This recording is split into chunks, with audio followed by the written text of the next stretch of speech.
मैं हूं आपका गुरु सर। आज हम पढ़ने वाले हैं कक्षा 9वीं के अध्याय 4 बहुपद के प्रश्नावली 4.1 के प्रश्नों का हल। जैसे कि आपको पता है कि इसके पहले हम लोगों ने इस अध्याय का कुछ परिभाषाएं और इस प्रश्नावली के पहले जो क्वेश्चन था प्रश्न नंबर 1 और प्रश्न नंबर 2 उनके बारे में पूरा डिटेल में पढ़ लिए हैं। तो आज हम पढ़ने वाले हैं प्रश्न नंबर 3 और उनके आगे के प्रश्नों को। तो जो भी बच्चे हमारे पुराने वाले वीडियो को नहीं देखे होंगे वो डिस्क्रिप्शन बॉक्स में उनका लिंक दे दिया जाएगा, वहां से आप उन वीडियोस को जरूर देख लीजिएगा, क्योंकि उसके बिना आगे का प्रश्न आपको समझ में आने वाला नहीं है। तो आप उनको पहले जरूर देख लीजिएगा। तो चलिए आज का हमारा जो क्वेश्चन है ये शुरू हो रहा है प्रश्न नंबर 3 के साथ।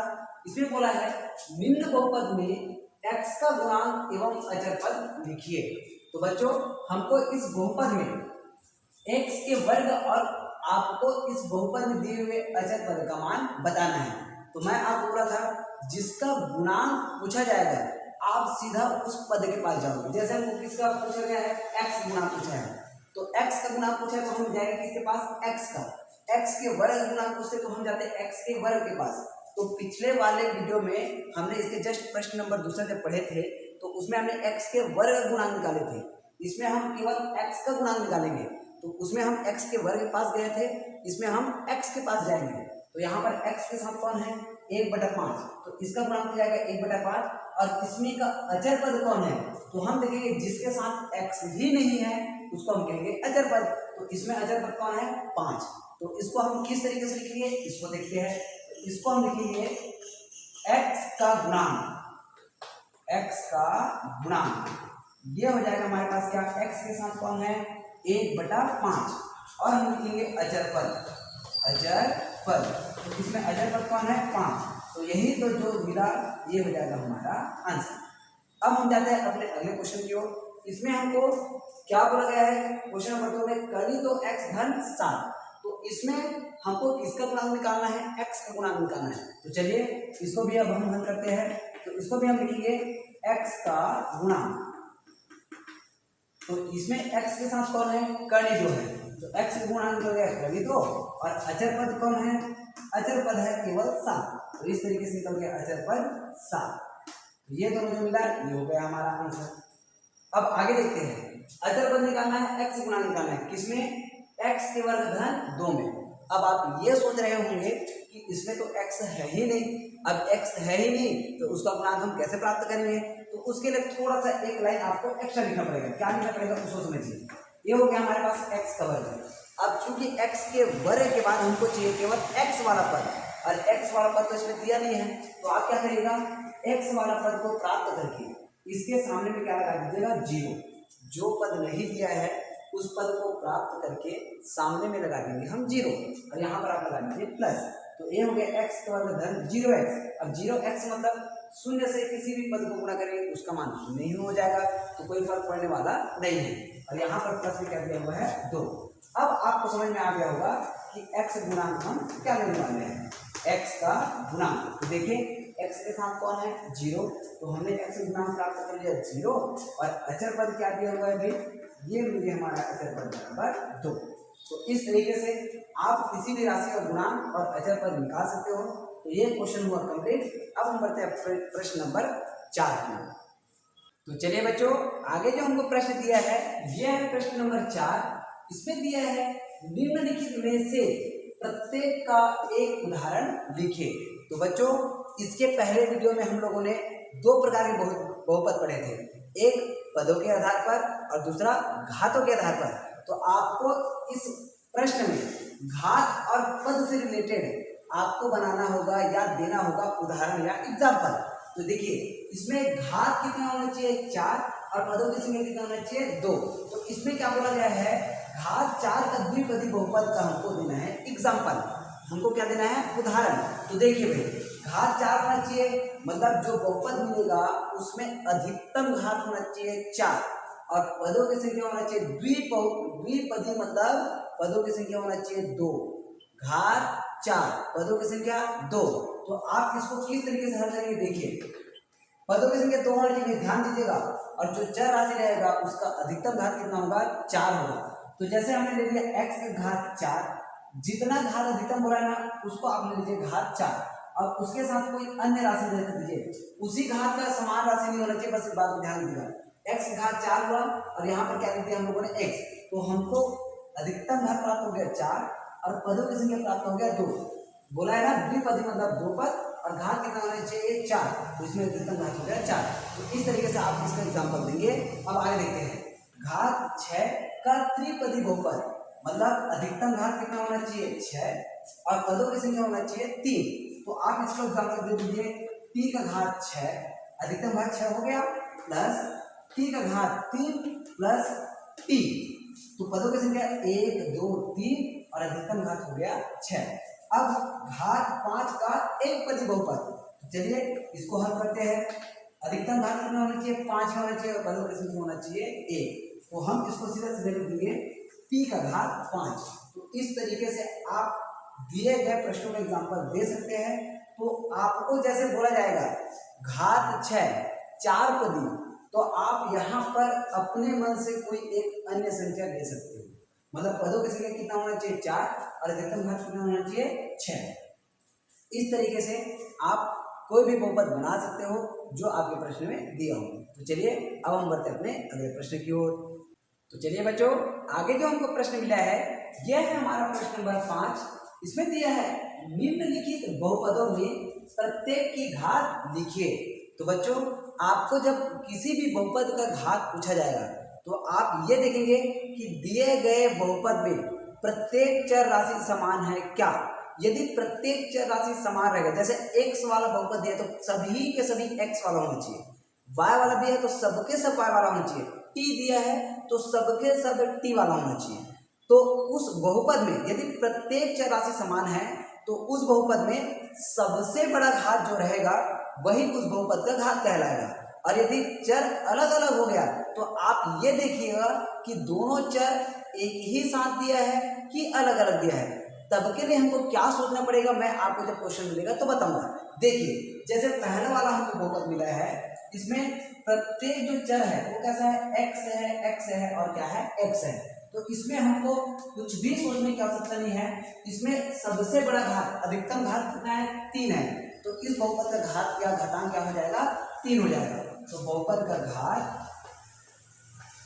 का घात इसमें क्या मिल जाएगा हमको 3, क्योंकि इसमें प्रत्येक राशि कैसा है समान है, प्रत्येक चर राशि समान है। अब देखिए दूसरा देखते हैं, इसमें भी प्रत्येक राशि कैसा है समान, यहाँ पर भी y है, यहाँ पर भी y है, यहाँ पर भी y है, मतलब प्रत्येक चर राशि कैसा है समान। तो इसमें सबसे बड़ा घात क्या दिखाई दे रहा है 9, तो इसको हम लिख देंगे। अतः इस बहुपद का घात, इस बहुपद का घात क्या मिलेगा भाई, ये हमको मिल जाएगा कितना 9। अब देखिए इसमें हम देखते हैं, अब इसमें हमको दिमाग लगाना है। इसमें चर राशि क्या है, एक ने दिया है y और एक दिया है क्या z। इसमें चरों की संख्या अलग अलग हो गया और अलग अलग के साथ साथ दोनों एक साथ दिया है, अलग अलग चर राशि है। तो अभी हम जो सोच रहे थे उसके हिसाब से इसका घात क्या होना चाहिए 3 होना चाहिए, लेकिन इसमें ऐसा नहीं होगा। क्यों, क्योंकि इसमें जो चर है वो अलग अलग दिया है और अलग अलग देने के साथ साथ यदि ये प्लस के साथ z को अलग कर देते या माइनस के साथ z को अलग करते, मतलब चर राशि जो दिया है वो अलग अलग रहता है, तो हम y का घात 3 मतलब अधिकतम घात 3 को लेकर चलते हैं। लेकिन इसमें फर्क क्या हो गया है कि y का घात 3 भी दिया है और उसी के साथ कौन दे दिया है z, अलग अलग पद नहीं है। तो आप क्या करिएगा, घात 3 और z का घात 1, इन दोनों को जोड़कर जो प्राप्त हुआ घात 3 और यहाँ पर का 1, 3 और 1 4, उसको हम कहेंगे इस बहुपद का घात। मतलब इस बहुपद का घात क्या हो जाएगा, बहुपद का घात ये दोनों को मिलाकर यहाँ पर का 3 और यहाँ पर का 1, 3 और 1 मिलाकर कितना हो जाएगा 4। तो यदि ये अलग अलग रहता, मान लो यही क्या दिया रहता 3 धन y घात 3 धन z दिया रहता या माइनस करके जो भी, यदि ये अलग अलग रहता तो हम इसमें अधिकतम घात देखते हैं कितना है 3, तो इसमें हम इनके बहुपद का घात कितना है 3 है करके। लेकिन दोनों एक साथ दिया है तो दोनों को जोड़कर आप बताइएगा इसका घात कितना हो रहा है 4। यदि घात हो रहा है तो घात क्या रहता 2, तो आप इसको लिखिए y घात 3 धन 2, मतलब 3 और 2 मिला के 5, तो इस बहुपद का अधिकतम घात कितना हो जाता 5 हो जाता। अब चलिए इसमें करते हैं। इसमें भी हम देख रहे हैं कि इसमें x वाला बहुपद तो है, लेकिन इस x के वर्ग के साथ कौन दिया हुआ है y, तो आपको समझ में आ गया होगा कि इस बहुपद का घात क्या होने वाला है 2 और यहाँ पर का 1 मिला के क्या 3। तो इस बहुपद का घात कितना दिया हुआ है 3। अब आ जाते हैं इसमें अधिकतम घात कितना है भाई 1 है। t मतलब कोई भी चर राशि घात कुछ नहीं है तो हमको 1 लेके चलना है। तो इसका घात यही लिख सकते हैं बहुपद का घात क्या मिला हुआ है भाई 1। अब इसमें हम देखते हैं इसमें तो हमको कोई चर राशि दिया ही नहीं है और कोई भी चर राशि नहीं दिया है तो उस बहुपद में अधिकतम घात हम 0 को लेके चलेंगे। किसको लेके चलेंगे 0 को। तो इसमें हम लिख देंगे इस बहुपद का घात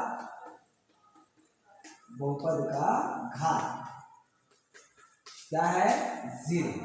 तो इस तरीके से आप घातांक बता देंगे। जब समान घात वाले हैं समान चर राशियां हैं तो उसका सबसे बड़ा घात जो रहेगा वही उसका आंसर होगा। लेकिन यदि चर राशि अलग अलग रहेगा तो दोनों मिलाकर जितना घात मिलेगा उसको हम कहेंगे उस चर राशि या उस बहुपद का घात। तो इस तरीके से आप इसको बनाएंगे। तो चलिए हम चलते हैं अपने अगले प्रश्न की ओर। चलिए बच्चों इस प्रश्नावली का सबसे अंतिम प्रश्न नंबर 6 हमारे सामने में आ गया है। इसमें बोला गया है निम्नलिखित बहुपदों में से अचर रैखिक द्विघाती एवं त्रिघाती बहुपद को छांटिए। तो बच्चों आपको पहले ये पता होना चाहिए कि ये सभी बहुपद क्या होता है। तो सबसे पहले हम समझते हैं अचर पद। अचर पद ऐसे बहुपद जिसमें कोई भी चर राशि नहीं दिया रहेगा मतलब केवल संख्याएं दिया रहेगा उसको हम क्या कहेंगे अचर पद। रैखिक बहुपद जिसमें चर राशि का अधिकतम घात 1 हो मतलब जिसमें केवल x दिया है या केवल p दिया है या केवल t दिया है तो उसमें अधिकतम घात क्या रहेगा 1 रहेगा। तो उसको हम कहेंगे रैखिक।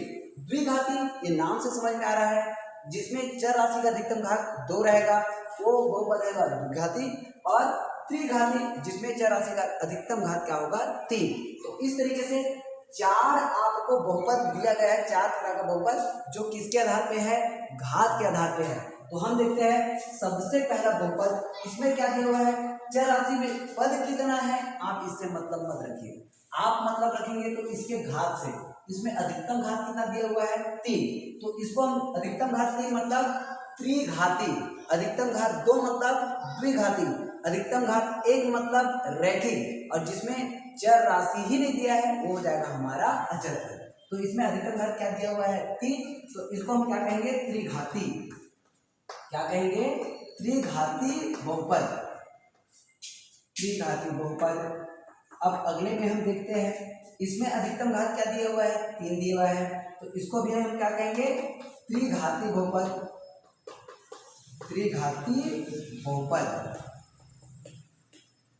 अब इसमें अधिकतम घात कितना दिया देखो पदों की संख्या से हमको मतलब नहीं रहेगा भाई।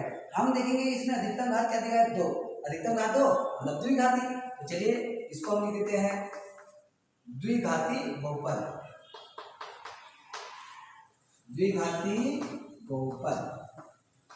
अब इसमें अधिकतम घात कुछ नहीं मतलब 1 दिया हुआ है और 1 वाला है तो इसको देखा मैं आपको क्या बताया हूं रैखिक बहुपद। अधिकतम घात 1 मतलब वो क्या होगा हमारा रैखिक बहुपद। तो इसको लिख देते हैं हम रैखिक बहुपद।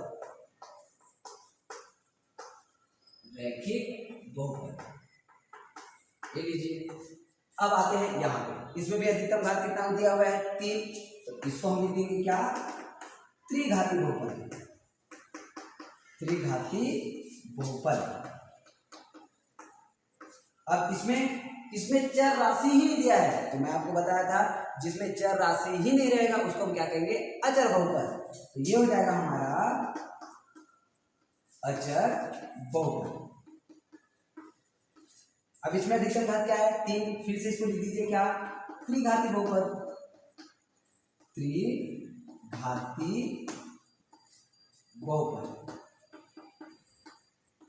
और इसमें अधिकतम घात 2 है तो इसको हम कहेंगे द्विघाती बहुपद। अब इसमें अधिकतम घात क्या दिया हुआ है 1 दिया हुआ है। ये बटा में दिया है कहने में दिया है अचर पद को कोई मतलब नहीं। इसके अधिकतम घात क्या है 1 है। 1 वाला मतलब रैखिक बहुपद। तो इसको हमने लिख दिया क्या रैखिक बहुपद। रैखिक बहुपद। अब इसमें चर राशि ही नहीं है, और चर राशि नहीं है मतलब इसको हम क्या कहेंगे, अचर बहुपद। अचर बहुपद। अब देखिए इसमें हमको दिया है u बटा 4 धन 3 बटा u, तो माइनस में हो या प्लस में हमको उससे मतलब नहीं है, हमको मतलब है घात, चर राशि का अधिकतम घात 1 और चर राशि का अधिकतम घात मतलब रैखिक बहुपद। तो इसको हम लिखेंगे क्या, रैखिक बहुपद, रैखिक बहुपद। अब अगला वाले को हम देखते हैं, फिर से इसमें कोई भी चर नहीं दिया है, ये ऋणात्मक तो है लेकिन चर तो दिया ही नहीं है, तो इसको हम क्या कहेंगे, अचर बहुपद, अचर बहुपद। तो इस तरीके से आपने प्रत्येक बहुपद का नामकरण कर दिया। तो बच्चों इस तरीके से हमने इस प्रश्नावली के हर एक प्रश्न को हल कर लिए, हर एक प्रश्न के अंतर्गत में आने वाले प्रश्नों को हल कर दिए। तो आप इस वीडियो को ज़्यादा से ज़्यादा बच्चों तक शेयर करिए, क्योंकि 9th में जनरली सभी स्कूलों में हर एक प्रश्न को नहीं बताया जाता है, एक आध प्रश्न को बताकर बाकी सबको बच्चों के लिए छोड़ दिया जाता है, तो बच्चों के लिए कठिनाई होता है। तो ऐसे बच्चों के लिए हमारे चैनल बहुत ज़्यादा लाभप्रद है, तो आप ज़्यादा से ज़्यादा बच्चों तक हमारे चैनल को पहुँचाइए, ताकि हर एक बच्चों के पास 9वीं और 10वीं का हर एक प्रश्न का हल रह सके।